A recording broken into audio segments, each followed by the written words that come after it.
Good morning everybody. আমরা class 9 এর third chapter জৈবনিক প্রক্রিয়া তার অন্তর্গত সক্রিয় ও নিষ্ক্রিয় পরিবহনের বিষয়গুলি নিয়ে আলোচনা শুরু করেছিলাম। আগের দিনে আমরা ব্যাপন সম্পর্কিত আলোচনা করেছিলাম। আজ আমরা অভিশ্রবণ সম্পর্কিত আলোচনা করব। আলোচনায় প্রবেশের পূর্বে একটি কথা জানিয়ে রাখি, আমাদের এই উদ্যোগটি একটি এক্সপেরিমেন্টাল প্রজেক্ট। এখানে যদি কারো মনে হয় তথ্যের অসঙ্গতি আছে, তাহলে তার প্রতি অনুরোধ, প্রামাণ্য যে সমস্ত টেক্সট বুক রয়েছে সেগুলি কনসাল্ট করে এই অসঙ্গতি সংশোধন করে নেবেন, অথবা এক্সপার্ট টিচার যারা রয়েছেন তাদের সাথে কথা বলে তথ্যের অসঙ্গতি সংশোধন করে নেবেন। আমরা আলোচনায় প্রবেশ করছি। আমরা নিষ্ক্রিয় পরিবহন পদ্ধতির ব্যাপন সম্পর্কিত আলোচনা আগের দিন করেছিলাম। আজ আমরা আলোচনা করছি অভিশ্রবণ পদ্ধতি নিয়ে। অভিশ্রবণ কাকে বলে? না, অভিশ্রবণ হলো একটি ভৌত প্রক্রিয়া যেখানে দুটি ভিন্ন ঘনত্বের সম প্রকৃতির দ্রবণ একটি অর্ধভেদ্য পর্দার দ্বারা পৃথক করে রাখলে কম ঘনত্বের দ্রবণের দ্রাবকের অণুগুলি অর্ধভেদ্য পর্দা ভেদ করে বেশি ঘনত্বের দ্রবণে প্রবেশ করে। সেই ভৌত পদ্ধতিকে বলা হয় অভিশ্রবণ। প্রক্রিয়াটি কতক্ষণ চলবে? না, যতক্ষণ এই দুটি দ্রবণ সমঘনত্বে উপনীত না হয় ততক্ষণ পর্যন্ত এই প্রক্রিয়াটি চলতে থাকবে। তাহলে অভিশ্রবণ সম্পর্কিত যে যে বৈশিষ্ট্য বা যে কথাগুলি ইম্পর্টেন্ট, যেগুলি আমরা জানতে পারলাম, সেটি হচ্ছে, এটি হলো একটি ভৌত পদ্ধতি। এখানে দুটি ভিন্ন ঘনত্বের সম প্রকৃতির দ্রবণ দরকার। দুটি সম প্রকৃতির ভিন্ন ঘনত্বের দ্রবণ প্রয়োজন।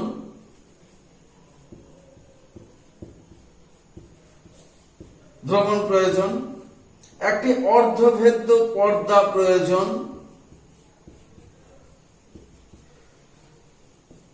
কতক্ষণ প্রক্রিয়াটি চলবে? দুটি দ্রবণ সমঘনত্বে উপনীত হওয়া পর্যন্ত প্রক্রিয়াটি চলতে থাকবে।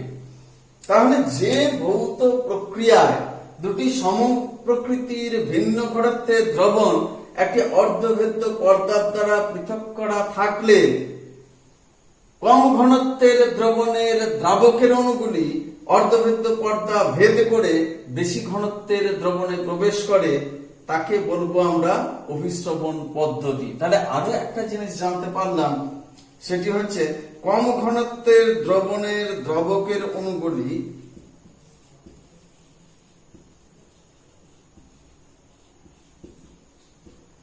বেশি ঘনত্বের দ্রবণে প্রবেশ করে।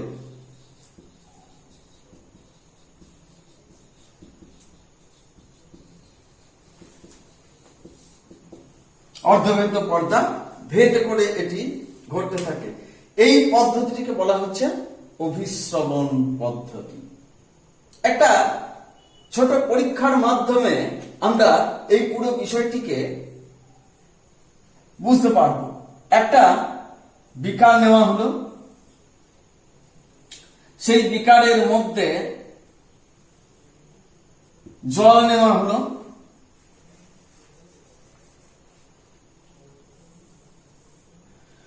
এখানে একটা ক্লাম্পের সাহায্যে একটা থিসল ফানেলকে এখানে আটকে রাখা হলো। থিসল ফানেল একটা আটকে রাখা হলো। এই থিসল ফানেলের এই যে মুখটা রয়েছে, এখানে একটি মাছের পটকা কেটে সেটিকে এখানে বেঁধে দেওয়া হলো। এর ভেতরে, এই থিসল ফানেলটির ভিতরে ঘন চিনির দ্রবণ ঢেলে দেওয়া হলো, ঘন চিনির দ্রবণ এখানে ঢেলে দেওয়া হলো। থেসেলফানেলের এই নলটি হচ্ছে রেখাঙ্কিত, সেখানে নির্দিষ্ট দৈর্ঘ্য পর্যন্ত এই ঘন চিনির দ্রবণ ঢালা হলো। বাইরে এবার এই বিকারের মধ্যে জল ঢেলে দেওয়া হলো, জল, পাতিত জল, অথবা এই ঘন চিনির দ্রবণের তুলনায় লঘু চিনির দ্রবণ এখানে ঢেলে দেওয়া যেতে পারে। এই অবস্থায় সম্পূর্ণ এক্সপেরিমেন্টাল সেটআপটিকে কয়েক ঘন্টা রেখে দেওয়া হলো। কয়েক ঘন্টা রেখে দেওয়ার পরে আমরা দেখতে পাবো যে এই চিনির দ্রবণের দৈর্ঘ্য বৃদ্ধি পেয়ে খানিকটা উঁচুতে উঠে গেছে, এবং এর দ্বারা কি প্রমাণ হচ্ছে যে বাইরের যে দ্রবণ সেটি হচ্ছে কি না কম ঘনত্বের দ্রবণ, ভেতরে যে দ্রবণ সেটি হচ্ছে বেশি ঘনত্বের দ্রবণ। আর মাঝে কি রয়েছে, মাঝে রয়েছে অর্ধভেদ্য পর্দা, মাঝে রয়েছে অর্ধভেদ্য পর্দা।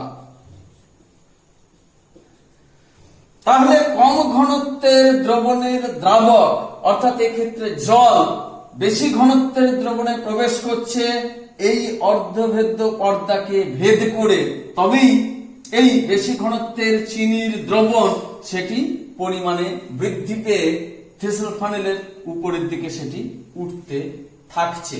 এই যে ঘটনাটা সেটিকে বলা হচ্ছে অভিস্রবণ পদ্ধতি। এই অভিস্রবণ পদ্ধতির তাহলে উল্লেখযোগ্য যে যে বিষয়গুলির প্রয়োজন সেগুলি কি না, একটি অর্ধভেদ্য পর্দা অবশ্যই থাকতে হবে, এখানে কম ঘনত্বের দ্রবণ থাকতে হবে, বেশি ঘনত্বের দ্রবণও থাকতে হবে, তবেই পদ্ধতিটি চলতে থাকবে। তো আমরা এখানে যে যে টার্মগুলো পেলাম তার মধ্যে একটা অন্যতম বিষয় হচ্ছে দ্রবণ, অর্ধভেদ্য পর্দা এবং তারপরে হচ্ছে অভিস্রবণ। এই যে বিষয়গুলো সেগুলো সম্বন্ধে আমাদের একটু ভালোভাবে জেনে নেওয়া প্রয়োজন রয়েছে। দ্রবণ কিভাবে সৃষ্টি হচ্ছে না, দ্রাব এবং দ্রাবক এই দুটির সংমিশ্রণে গঠিত হচ্ছে। দ্রাবকের মধ্যে দ্রাবের অণুগুলি দ্রবীভূত হয়ে যাচ্ছে। কিরকম না, জলের মধ্যে কয়েক চামচ চিনি দিয়ে সেটাকে একটু নাড়ালে পর সেটি গুলে যাচ্ছে। স্বাভাবিক অবস্থাতে আমরা যেটা বলে থাকি সেটা হচ্ছে গুলে যাচ্ছে। দ্রবণ তাহলে কি হলো, শরবত, এটি দ্রাব হচ্ছে চিনি এবং দ্রাবক হচ্ছে জল, এই নিয়ে হচ্ছে দ্রবণ। এরপরে আসছে আমরা অর্ধভেদ্য পর্দা। এখানে তাহলে আমরা একটা চার্টের মাধ্যমে ছোট করে ব্যাপারটাকে দেখে নিতে পারি। পর্দার প্রকৃতিতে আমরা কয়েক রকমের পর্দা দেখতে পাই। পর্দার প্রকৃতি চলাচল করতে পারে,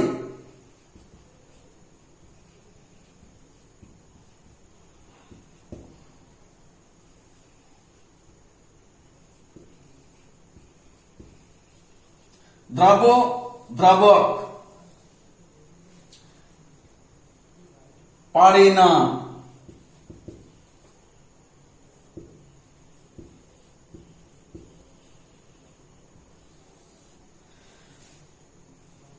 পর্দার প্রকৃতি হচ্ছে অভেদ্য। যেমন হচ্ছে রবার বা প্লাস্টিকের পর্দা বা রবারের পর্দা।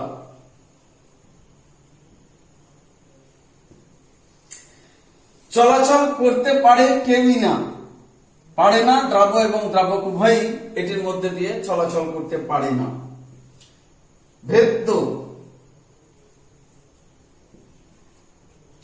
ভেদ্য পর্দা যে কোনো রকমের হতে পারে, একটা কাপড়ের পর্দাও হতে পারে। কে কে চলাচল করতে পারছে, দ্রাব পারছে, দ্রাবক পারছে, পারে না কেউই নাই। নেক্সট হচ্ছে অর্ধভেদ্য পর্দা। প্রকৃতিতে ঠিক অর্ধভেদ্য পর্দা খুব ভালো পাওয়া যায় না, তবে পার্চমেন্ট কাগজ তার একটা উদাহরণ হতে পারে। পার্চমেন্ট কাগজ, তার মধ্যে দিয়ে কে চলাচল করতে পারে? দ্রাবক পারে না, দ্রাবক পারি। পারে না তাহলে দ্রাবক এবং দ্রাবক পারি। পারে না যেটা রয়েছে সেটা এই মুহূর্তে এরপরের প্রয়োজন নেই।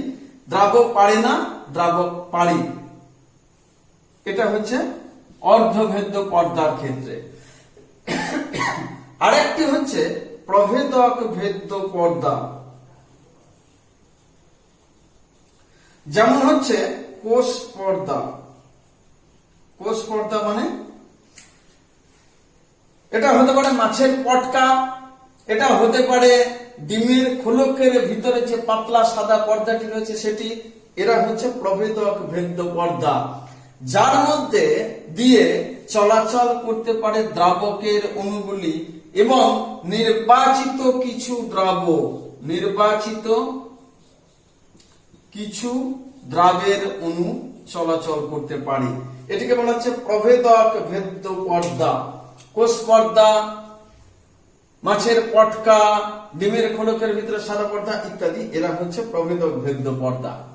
তা আমরা এখানে যেটা পেয়েছি, অভিস্রবণের ক্ষেত্রে দ্রবণ পেয়েছি, ভিন্ন ঘনত্বের দ্রবণ, অর্থাৎ কোনটাতে কোন একই পরিমাণ দ্রাবকের মধ্যে দ্রাবের পরিমাণ যদি ভিন্ন হয় তাহলে দ্রবণের ঘনত্ব ভিন্ন হবে। 1 গ্লাস জলে 2 চামচ চিনি দিয়েছি, সেটা এক রকমের দ্রবণ। 1 গ্লাস ওই সমপরিমাণ জলে 5 চামচ চিনি দিয়েছি, অর্থাৎ সেটি বেশি ঘনত্বের দ্রবণ। পর্দা হচ্ছে অর্ধভেদ্য পর্দা, পার্চমেন্ট কাগজ হতে পারে। প্রভেদক ভেদ্য পর্দাও নিয়ে আমরা এক্সপেরিমেন্টটি করতে পারি। এইভাবে আমরা এখানে দেখতে পাচ্ছি এরকম ঘটনাটি ঘটছে। আরো সহজভাবে যদি আমরা বুঝতে চাই তাহলে সেটাকে এরকম ভাবেও আমরা বলতে পারি যে সিম্পল থিং, একদম বুঝে নেওয়ার জন্য যেটা করা যায় সেটি হচ্ছে এরকম একটা পাত্রের কথা কল্পনা করে নেওয়া হলো, মাঝে রয়েছে অর্ধভেদ্য পর্দা, এখানেও জলের পরিমাণ, এখানেও তাই জলের পরিমাণ। এটা হচ্ছে বেশি ঘনত্বের দ্রবণ, বেশি ঘনত্বের দ্রবণ। এটি হচ্ছে কম ঘনত্বের দ্রবণ। মাঝে রয়েছে অর্ধভেদ্য পর্দা। এখানে কি রয়েছে? চিনি প্লাস জল, দুরকম নিয়ে তৈরি হয়েছে এটি, চিনি প্লাস জল। এখানেও রয়েছে চিনি প্লাস জল। বেশি ঘনত্বের দ্রবণ কেন? ধরা গেল এখানে 5 একক চিনি দ্রব দিয়েছি, এখানে দেখা যাচ্ছে 1 একক বা 2 একক দ্রব দিয়েছি, তাহলে এটি বেশি ঘনত্বের দ্রবণ, এটি কম ঘনত্বের দ্রবণ। মাঝের এই অর্ধভেদ্য পর্দা ভেদ করে কে প্রবেশ করবে? এদিক থেকে জল, এদিক থেকে এদিকে প্রবেশ করবে। কতক্ষণ প্রক্রিয়াটি চলবে? না যতক্ষণ পর্যন্ত উভয়ই সমান ঘনত্বে উপনীত হচ্ছে ততক্ষণ পর্যন্ত প্রক্রিয়াটি চলতে থাকবে। এটা অভিস্রবণ। এখন এক্ষেত্রে তাহলে আমরা যেটা দেখতে পাচ্ছি কি কি শর্ত রয়েছে সেগুলোকে আমরা দেখলাম। অভিস্রবণের আরেকটা উল্লেখযোগ্য বিষয় যেটা, সেটা হচ্ছে এটিকে বলা হয় এক প্রকারের ব্যাপন। অভিস্রবণ হলো এক প্রকারের ব্যাপন। সেটি কিভাবে? না মুক্ত শক্তির বিভবের মুক্ত শক্তির যে বিভব সেটির নতিমাত্রা সপক্ষে এই ঘটনাটি ঘটতে থাকে, সেই জন্য একে বলা হয় এক প্রকারের ব্যাপন। কিরকম ব্যাপারটা? না বলা হচ্ছে যে আমরা আগের দিনে আলোচনা করেছিলাম ব্রাউনিয়ান মুভমেন্ট, অর্থাৎ পদার্থের অণুগুলি সর্বদা সঞ্চারণশীল বা গতিশীল, সবসময় তারা মুভ করছে। গ্যাসীয় পদার্থের অণুগুলি সবসময় অনেক বেশি স্পিডে মুভ করতে পারে। তরল পদার্থের ক্ষেত্রে তাদের মধ্যে অদৃশ্য বন্ধনী থাকে, সুতরাং তারা খানিকটা অতখানি ফ্রি মুভমেন্ট করতে পারে না, খানিকটা বাধা ধরা নিয়মের মধ্যে তারা রোল করে চলতে পারে, সেই জন্য তরল। কিন্তু কঠিনের মধ্যে মধ্যে দেখা যাচ্ছে তারা অনেক আঁটো ভাবে বাঁধা পড়ে রয়েছে অণুগুলি পরস্পরের মধ্যে, সেই জন্য তারা এইভাবে মুভ করতে পারছে না। কিন্তু উপযুক্ত মাধ্যম পেলে তারা কিন্তু ছড়িয়ে পড়তে পারে। তো এক্ষেত্রে দেখা যাচ্ছে যে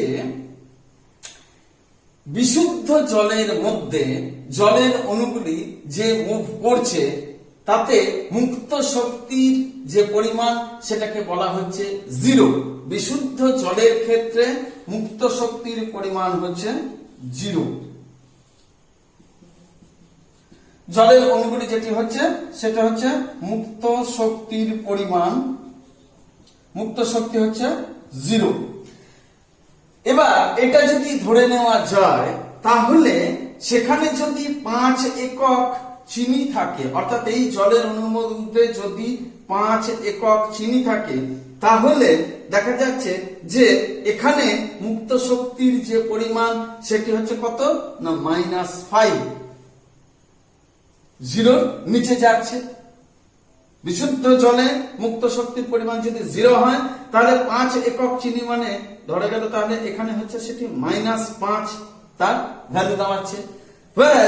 এই যে দ্রবণটা রয়েছে সেখানে 1 একক চিনি রয়েছে, সুতরাং এখানে হচ্ছে -1 মুক্ত শক্তির পরিমাণ।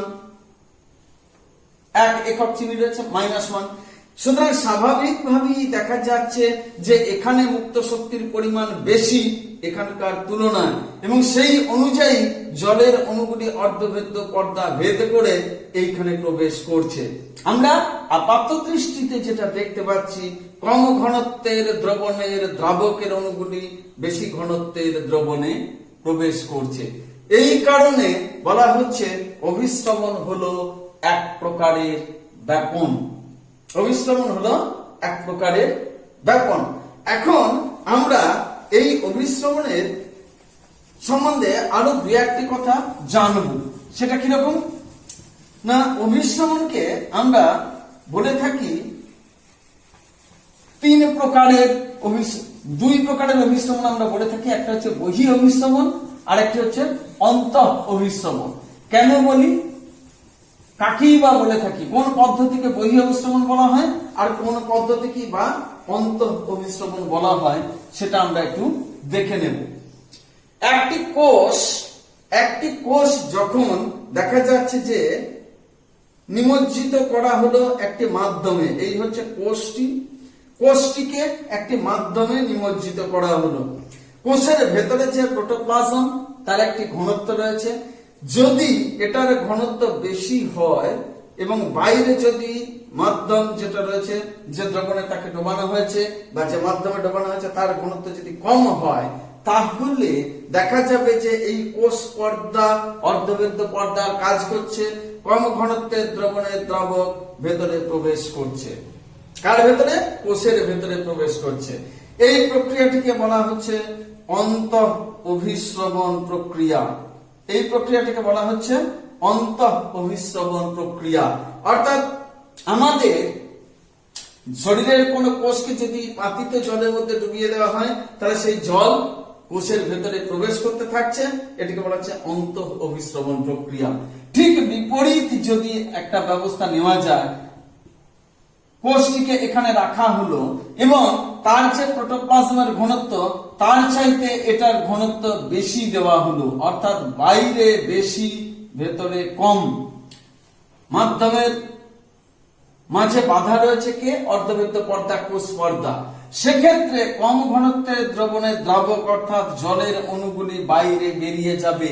কোষ থেকে বাইরে বেরিয়ে গিয়ে কোষটা চুপসে যাচ্ছে, কুঁচকে যাচ্ছে, ক্রেনেশন বা কোষ কুঞ্চন ঘটছে। এই পদ্ধতিটিকে বলা হচ্ছে বহি অভিস্রবণ। এই পদ্ধতিটিকে বলা হচ্ছে বহি অভিস্রবণ। তাহলে আমরা এখানে দুই প্রকারের দ্রবণ আমরা দেখতে পাচ্ছি কোষের মধ্যের যে প্রোটোপ্লাজম রয়েছে তার তুলনায়, এবং সেই ক্ষেত্রে কি হচ্ছে, বাইরে যদি কম ঘনত্বের দ্রবণ থাকে তাহলে সেটিকে বলা যেতে পারে লঘু সারক দ্রবণ। সেটিকে বলা হয় লঘু সারক দ্রবণ। বাইরে যদি বেশি ঘনত্বের দ্রবণ থাকে তাকে বলা হচ্ছে কি না অতিসারক দ্রবণ।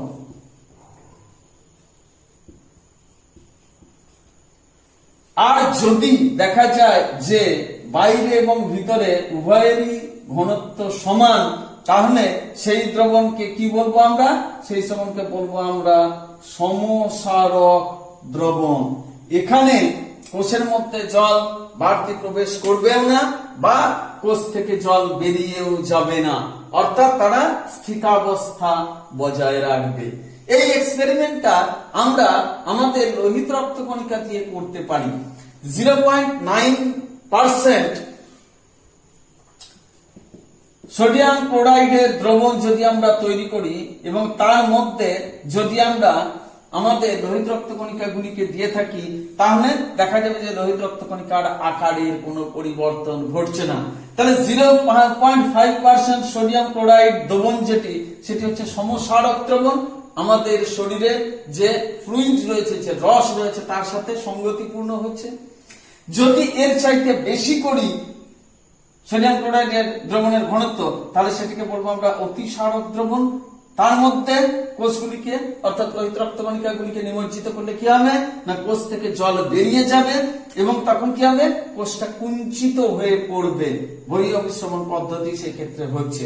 আর যদি এর চাইতে কম ঘনত্বের দ্রবণের মধ্যে কোষগুলিকে ডুবিয়ে দেওয়া হয়, তাহলে কোষের মধ্যে জল প্রবেশ করতে থাকবে। লঘুসারক দ্রবণ বাইরে রয়েছে, জল প্রবেশ করতে করতে কি হবে, কোষটা তার জীব বা রসস্ফীত হবে প্রথমে এবং অবশেষে সেটি ফেটেও যেতে পারে। এই যে বহিঃ অভিস্রবণ প্রক্রিয়া, সেটি যদি কোনো উদ্ভিদ কোষের ক্ষেত্রে ঘটে, তখন যেটা হয় তাকে বলা হয় প্লাজমোলাইসিস। তাকে বলা হয় প্লাজমোলাইসিস। যখন এটি কোন উদ্ভিদ কোষের ক্ষেত্রে হয়, উদ্ভিদ কোষ কি না, তার একটি নির্দিষ্ট কোষ প্রাচীর রয়েছে। সেই কোষ প্রাচীরের মধ্যে দেখা যাচ্ছে যে প্রোটোপ্লাজম রয়েছে, মাঝখানে কি রয়েছে, একটা ভ্যাকুয়াল রয়েছে এবং তার এই সাইডে ধরা গেল একটা নিউক্লিয়াস রয়েছে। এই কোষটিকে যখন এরকম অতিসারক দ্রবণের মধ্যে নিমজ্জিত করা হলো, অতিসারক দ্রবণে, তখন প্রাথমিক অবস্থাতে দেখা যাচ্ছে যে এখান থেকে জল নির্গত হয়ে যাচ্ছে। জল নির্গত হতে থাকলে কি হবে না, এর যে প্রোটোপ্লাজম রয়েছে সেটি কোষ প্রাচীর থেকে এটি সরে আসছে, সরে এসে মাঝে কেন্দ্রীভূত হতে থাকবে, মাঝে কেন্দ্রীভূত হতে থাকবে, কুঁচকে যাবে না। কোষটা যেটা কোষ প্রাচীর রয়েছে সেটাই কুঁচকে যাওয়া থেকে তাকে রক্ষা করবে। কিন্তু দেখা যাচ্ছে প্রোটোপ্লাজমটি রয়েছে, সেই প্রোটোপ্লাজমটি কি হবে না, মাঝখানে এসে এটি এরকম ভাবে অবস্থান করতে থাকবে। আরো পরবর্তীকালে কি হবে না, এটি আরো কুঁচকে একেবারে মাঝখানে যেটা এইরকম অবস্থাতে থেকে যাবে। এটাকে কি বলা হচ্ছে, এই ঘটনাটিকে বলা হচ্ছে প্লাজমোলাইসিস বা প্লাজমোলিসিস। প্লাজমোলিসিসও বলা হয়ে থাকে। এটা কি না, অতিসারক দ্রবণের মধ্যে নিমজ্জিত করলে, উদ্ভিদ কোষকে নিমজ্জিত করলে এই বিষয়টিকে দেখতে পাওয়া যায়। আবার যদি এই প্লাজমোলাইজড সেলটিকে যদি আমরা কোন লঘুসারক দ্রবণের মধ্যে নিমজ্জিত করি, লঘুসারক দ্রবণের মধ্যে নিমজ্জিত করলে পর দেখা যাচ্ছে যে এটা কি না, এটা হচ্ছে লঘুসারক দ্রবণ। তার মধ্যে যদি আমরা নিমজ্জিত করি এই প্লাজমোলাইজড সেল যেটা রয়েছে সেইটাকে, তাহলে দেখা যাচ্ছে যে তার মধ্যে যে প্রোটোপ্লাজম এরকম অবস্থাতে ছিল, সেটি ধীরে ধীরে জল এখানে প্রবেশ করতে থাকবে। জল প্রবেশ করতে করতে করতে করতে পূর্বাবস্থায় আবার ফিরিয়ে নিয়ে যাচ্ছে। এই যে ঘটনা, এটাকে বলা হচ্ছে ডিপ্লাজমোলাইসিস বা ডিপ্লাজমোলিসিস। ডিপ্লাজমোলিসিস বলা হচ্ছে এটিকে। প্লাজমোলাইজড সেলকে লঘুসারক দ্রবণে নিমজ্জিত করলে তার ডিপ্লাজমোলিসিস ঘটে, অর্থাৎ কোষের মধ্যে জল প্রবেশ করে সেটিকে পূর্বাবস্থায় আবার ফিরিয়ে নিয়ে যায়। তাহলে এটা গেল আমাদের অন্ত অভিশ্রবণ, বহি অভিশ্রবণ, এই দুটি জিনিস আমরা শিখলাম। লঘু স্মারক দ্রবণ, অতি স্মারক দ্রবণ, সমস্মারক দ্রবণ, এই বিষয়গুলি সম্বন্ধে আমরা জানতে পারলাম। এখন এই যে অভিশ্রবণ, সেটির জীবদেহে গুরুত্ব কি রয়েছে? জীবদেহে গুরুত্ব বলতে এটাই যে কোষান্তর অভিশ্রবণ একটা অত্যন্ত গুরুত্বপূর্ণ বিষয়।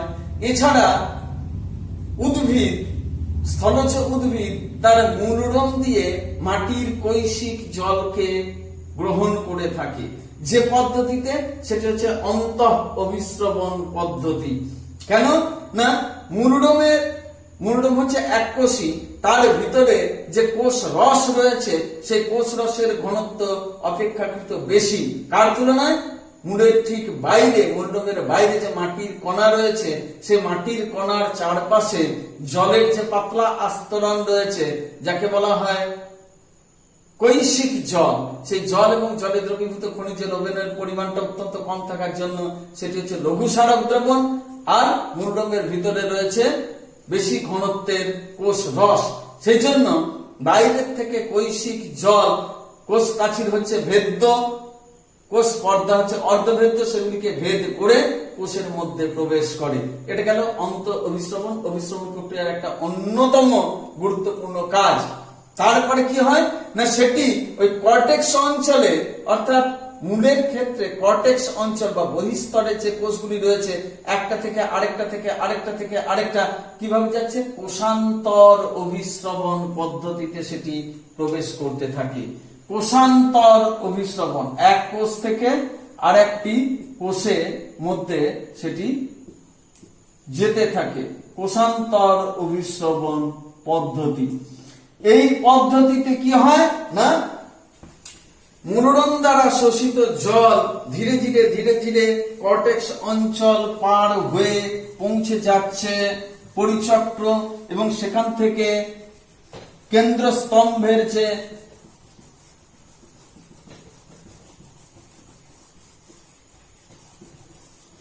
কোষ দিয়ে সেটি আবৃত থেকে পরিচক্রের পরে হচ্ছে এন্ডোডার্মিস, অন্তঃস্তক, সেই কোষ পর্যন্ত পৌঁছে যাচ্ছে। অন্তঃস্তকের কিছু কিছু কোষকে বলা হচ্ছে প্যাসেজ সেল বা পাড়ন কোষ, যাদের কোষ প্রাচীর হচ্ছে পাতলা, এবং সেই পাড়ন কোষের মধ্যে দিয়ে জলটি প্রবাহিত হয়ে অবশেষে জাইলেম বাহিকার ট্রাকিড বা ট্রাকিয়ার মধ্যে সেগুলিকে প্রবেশ করতে দেখা যায়। অর্থাৎ এইভাবে দেখা যাচ্ছে কোষান্তর অভিশ্রবণের মাধ্যমে মূলরম দ্বারা শোষিত জল সেটি পৌঁছে যাচ্ছে জাইলেম বাহিকা পর্যন্ত। পরবর্তী পর্যায়ে পাতায় পৌঁছানোর পর সেই জল জাইলেম বাহিকা থেকে নির্গত হয়ে কোষান্তর অভিশ্রবণের মাধ্যমে পাতার যে মেসোফিল কলার কোষগুলি রয়েছে সেখানে প্রত্যেকটাতে পৌঁছে যাচ্ছে। এটি হচ্ছে অভিশ্রবণের অন্যতম গুরুত্বপূর্ণ বিষয়। এছাড়া আমাদের শরীরের মধ্যেও অভিশ্রবণ পদ্ধতি দ্বারা বহিঃকোষীয় তরল এবং কোষ মধ্যস্থ তরলের সাম্যাবস্থাটি বজায় থাকে। তো আমরা এই কোষান্তর অভিশ্রবণ পদ্ধতিটি একটি ছোট পরীক্ষার মাধ্যমে করে আমরা বাড়িতেই দেখতে পারি। সেটি কিভাবে করা যায় আমরা সেটা একটা এক্সপেরিমেন্ট করে এখন দেখে নিতে পারি।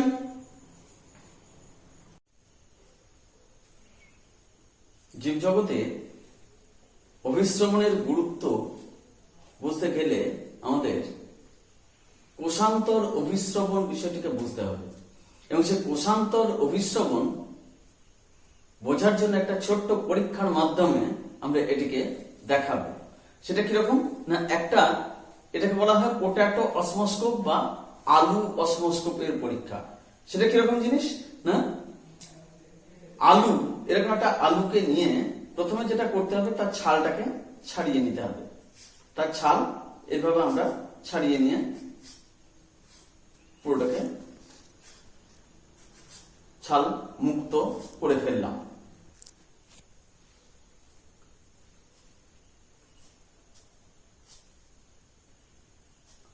এইভাবে সম্পূর্ণ ছাল ছাড়িয়ে ফেলা হবে। এরপর এটাকে একটা ঘনকের আকৃতি আমরা দিতে পারি ছুরির সাহায্যে।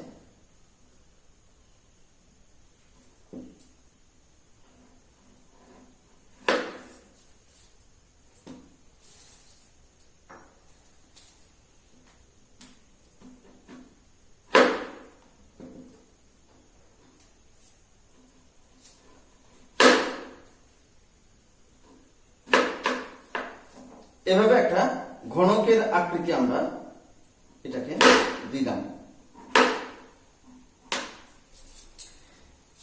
এবার হলো কি, এর মাঝখানে আমরা একটা বাটির সৃষ্টি করতে হবে। এটাকে এবার ঠিক মধ্যখানে গর্ত করে একটা বাটির সৃষ্টি করতে হবে।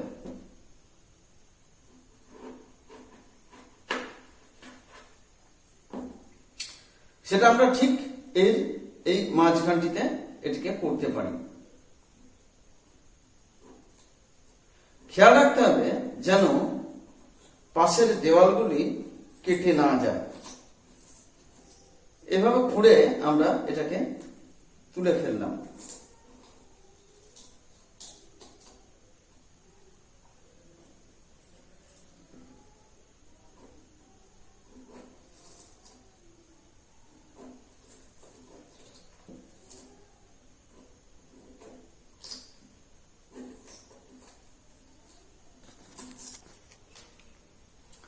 এটার মাঝখানে এরকম একটা গর্ত আমরা করে ফেললাম। এবার যেটা করতে হবে সেটি হচ্ছে একটি পাত্র, এরকম একটু কানাউঁচু একটা পাত্র নিলাম, তাতে খানিকটা জল ঢেলে দেওয়া হলো।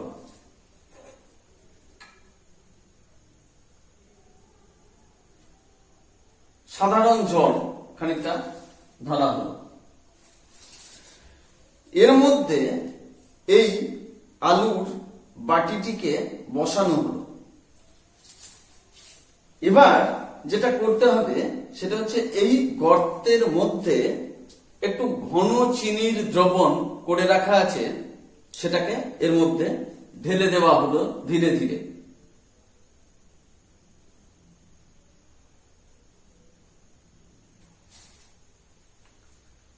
মোটামুটি ভাবে আধখানা বাটি পর্যন্ত হলো এই চিনির দ্রবণটি। চিনির দ্রবণের উপরিতল যেটি রয়েছে, চিনির দ্রবণের উপরিতল যেটি রয়েছে সেটিকে আমরা একটা আলপিন বা ছুঁচ দিয়ে চিহ্নিত করে রাখলাম।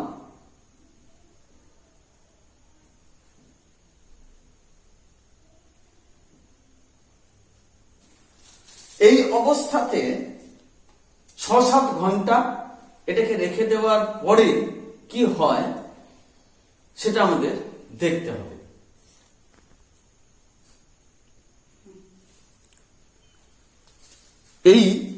এটাকে মার্ক করে রেখে দেওয়া হলো, রসের উপরিতল পর্যন্ত এটাকে মার্ক করে রাখলাম। এইভাবে 6-7 ঘন্টা রেখে দেওয়ার পর এর কি পরিবর্তন ঘটে সেটাকে আমরা দেখব। কোষান্তর অভিস্রবণ বিষয়টি বোঝার জন্য আমরা আলু অসমস্কোপ এই পরীক্ষাটি করেছিলাম। আমরা আগের দিন একটা আলুকে চৌকো করে কেটে তার মধ্যে বাটির মতো গর্ত করে সেখানে ঘন চিনি দ্রবণ রেখেছিলাম এবং সেটিকে একটি পাত্রের মধ্যে রাখা হয়েছিল, যার বাইরে থাকছে এমনি পাতিত জল।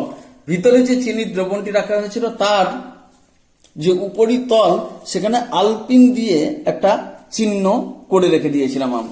আমরা 6-7 ঘন্টা পার হওয়ার পর আজকে আমরা দেখতে পাচ্ছি যে সেই ঘন চিনি দ্রবণের পরিমাণটি বৃদ্ধি পেয়ে তার তল উপরে উঠে এসেছে। সেটি এই আলপিন দিয়ে বা এই ছুঁচ দিয়ে যে চিহ্ন করা ছিল সেটিকে পার হয়ে উঠে এসেছে। অর্থাৎ এর দ্বারা প্রমাণ হচ্ছে যে কোষান্তর অভিস্রবণ প্রক্রিয়াটি সংঘটিত হয়। আলু এই যে দেওয়ালটা সেটি অনেকগুলো কোষ নিয়ে গঠিত হয়েছে। বাইরে রয়েছে কম ঘনত্বের দ্রবণ, ভিতরে রয়েছে বেশি ঘনত্বের দ্রবণ।